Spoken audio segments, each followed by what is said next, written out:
নমস্কার, আমি ডক্টর বৈশালী রয়। আজকের এই ভিডিওতে পায়ের উপরের ভাগ বা ডর্সাল সারফেসের ব্যথা নিয়ে কিছু কথা বলবো। এই ব্যথাটা নানান কারণে হতে পারে, যেমন স্ট্রেইন অর্থাৎ পা মুচকে যাওয়া বা স্প্রেইন হওয়া, tendinitis, bursitis, ganglion cyst, rheumatoid arthritis, gout, এই ধরনের কারণে কিন্তু এই ব্যথাগুলো হতে পারে।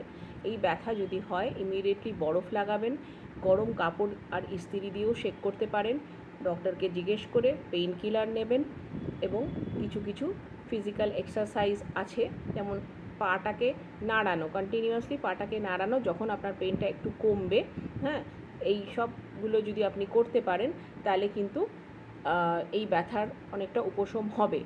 তবে যদি উপশম না হয় ডেফিনেটলি ডক্টরের কাছে যাবেন, উনি বুঝতে পারবেন যে এটাতে কি করতে হবে।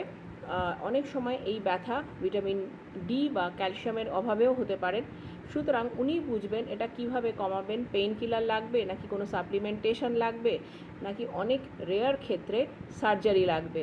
সুতরাং don't neglect, if you have pain on the top surface of your feet, definitely consult your physician and have a cure. Thank you.